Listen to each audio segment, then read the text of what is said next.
Olá, alunos, tudo bem?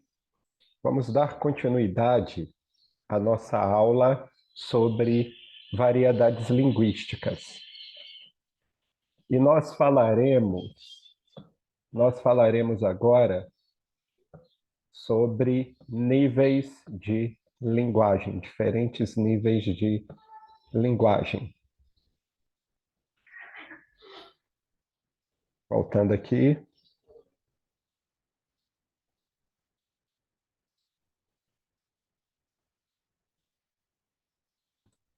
Difer- Diferenças entre linguagem culta e linguagem coloquial. Conhecer as diferenças entre a linguagem culta e a linguagem coloquial é importante para o aprimoramento das competências linguísticas dos falantes. Então, nós temos que entender os níveis de linguagem, que nada mais são do que as duas modalidades da língua, ambas executadas em diferentes contextos comunicacionais, ou seja, a linguagem culta, que é a norma culta, a norma padrão, e a linguagem coloquial, que é a linguagem informal, que é a linguagem popular.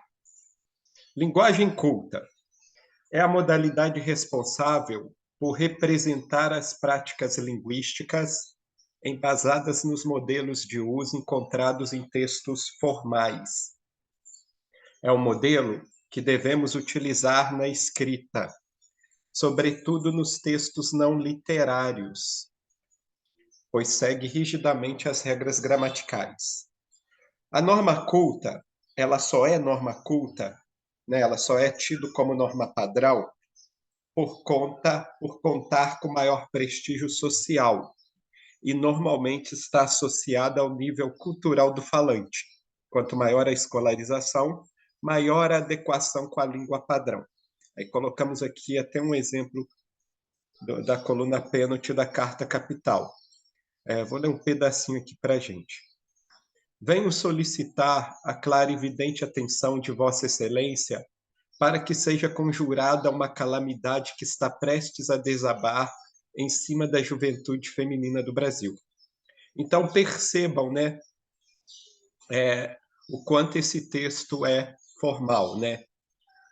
Pela escolha das palavras, pela forma como o texto é construído, né? Ó, clara e evidente atenção de Vossa Excelência, emprego de pronome de tratamento que dá um grau maior de formalidade ao texto, né?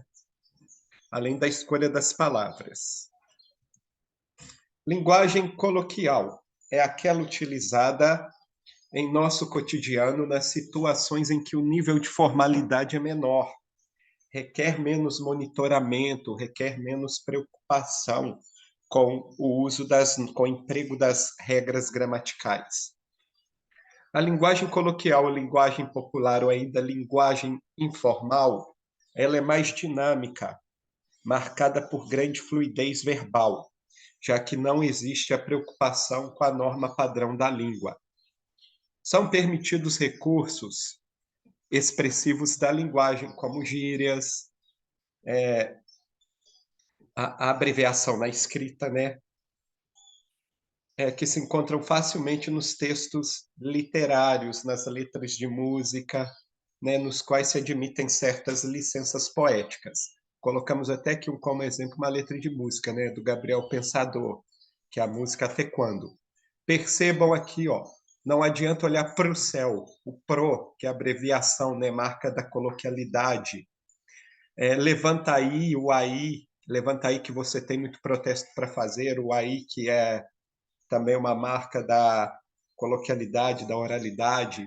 Se liga que te botaram numa cruz, se liga, iniciando o verso com pronome oblíquo átono, né, contrariando a norma gramatical que fala que não se deve iniciar um verso ou um período com pronome oblíquo átono, mas o que nós fazemos com grande frequência na linguagem mais coloquial, na linguagem mais informal, beleza? Então, são notáveis as diferenças entre a linguagem culta e a linguagem coloquial, lembrando que não existe uma modalidade superior à outra. Ambas, a variedade padrão e a não padrão, devem ser respeitadas, e seu uso deve estar condicionado ao contexto comunicacional no qual o falante está inserido. Saber quando utilizar cada uma das linguagens faz do falante, nas palavras de Evanildo Bechara, um poliglota do próprio idioma, que sabe definir o momento adequado para adotar cada um dos níveis de linguagem.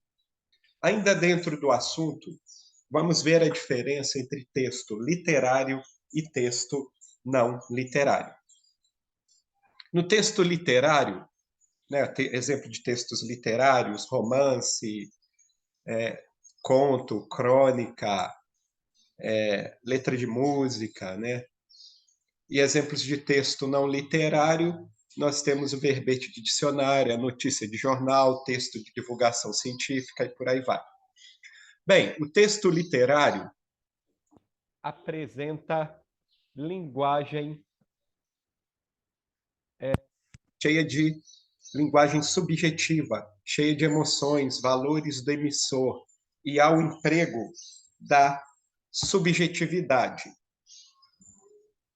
No texto não literário, o uso da linguagem pessoal, objetiva. O uso da linguagem pessoal, objetiva, pois a finalidade do texto não literário é a comunicação. Então, como a finalidade do texto não literário é a comunicação, ele busca ser o mais direto possível, o mais objetivo possível, beleza?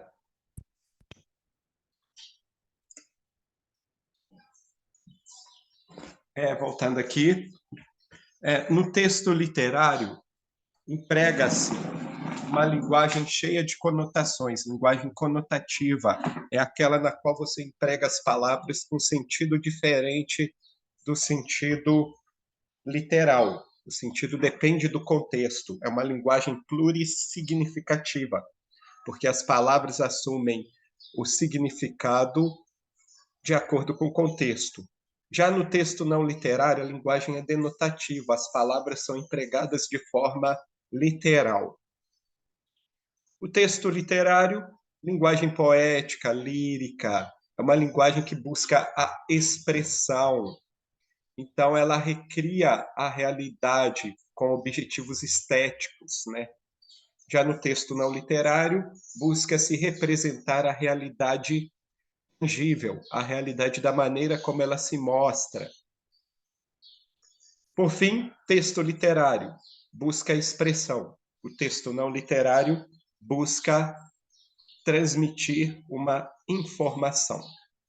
Aí colocamos aí até exemplos, ó. Consoada do Manuel Bandeira, que é um texto cheio de figuras de linguagem, né? Um poema, né? Cheio de recursos de linguagem, como figuras de linguagem. Aí vocês dão uma lidinha. Tem um trechinho aí, pequeno fragmento da Morte, a Morte de Quincas Berro d'Água, que também é um exemplo de texto não literário. Temos uma notícia de jornal, Descuidar do lixo é sujeira, que fala sobre uma das gerências do McDonald's que deposita na calçada dezenas de plásticos, sacos plásticos, né, cheio de lixo, né, que é um texto cujo objetivo é informar, então é um texto não literário. Outro tipo de texto não literário é o verbete de dicionário, que também tem esse objetivo de informar, beleza?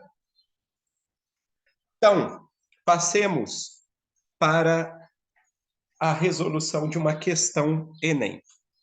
Desde já fica a dica. Como a prova do Enem é uma prova que apresenta bastante textos, né? Basicamente todas as questões, elas vão trazer algum texto.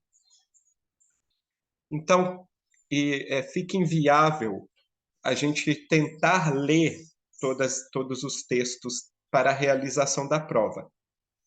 Então, a dica é a seguinte: Antes de ler o texto que acompanha o enunciado da questão, leia o enunciado da questão. Se no enunciado da questão for feito referência para o texto, você volta ao texto e responde a questão. Se você vê que no enunciado da questão não fez referência ao texto e dá para você responder a questão sem precisar ler o texto, somente com seu conhecimento de mundo, então você vá e responda a questão. Então vamos lá, ó, vamos ler a questão aqui. Ó. Raquel de Queiroz comenta em seu texto um tipo de variação linguística que se percebe no falar de pessoas de diferentes regiões. As características regionais exploradas no texto manifestam-se: A, na fonologia, B, no uso do léxico, C, no grau de formalidade, D, na organização sintática, não é sintética, e E, na estruturação morfológica. Então, como ele fala aqui, ó, comenta em seu texto as características regionais exploradas no texto, então nós teremos que retornar ao texto. Ó, quando vou a São Paulo, ando na rua ou vou ao mercado, apuro o ouvido. Não espero só o sotaque geral dos nordestinos onipresentes, mas para conferir a pronúncia de cada um. Os paulistas pensam que todo nordestino fala igual, contudo as variações são mais numerosas que as notas de uma escala musical. Pernambuco, Paraíba, Rio Grande do Norte, Ceará, Piauí têm no falar de seus nativos muito mais variantes do que se imagina. E a gente se goza uns dos outros. Imita o vizinho e todo mundo ri, porque parece impossível que um praiano de beira-mar não chegue perto de um sertanejo de Quixeramobim. O pessoal do Cariri, então, até se orgulha do falar deles. Tem uns t's doces, quase um di. Já nós, ásperos sertanejos, fazemos um duro au ou el de todos os terminais em au ou el. Carnaval, Raquel. Já os paraibanos trocam L pelo R. José Américo só me chamava afetuosamente de Raquel. Então vamos lá. Desculpe, perdão.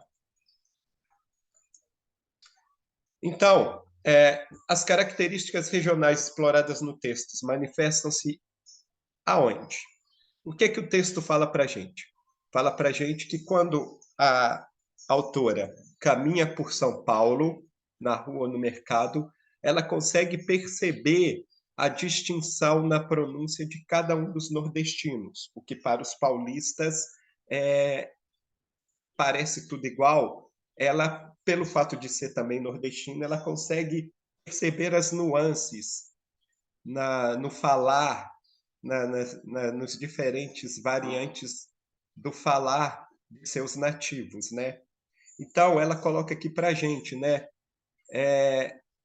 Que o pessoal do Cariri se orgulha do seu falar, tem uns t's doce, quase um di do inglês, né? O ti do inglês. O sertanejo emprega um duro ao ou el, os paraibanos trocam L pelo R. Essa variação ela se vai sentir no nível dos fonemas, né? Então a resposta correta seria a letra A, na fonologia, beleza? Quaisquer dúvidas, estarei à disposição. Não deixem de fazer as atividades que se encontrarão postadas no grupo. Eu creio que nessa primeira atividade eu não coloquei o gabarito, mas a gente pode estar marcando uma aula síncrona para a gente estar corrigindo essa atividade e comentando mais alguns aspectos, beleza? Um abração a todos e até a próxima. Um abração. Um abração a todos e até a próxima aula.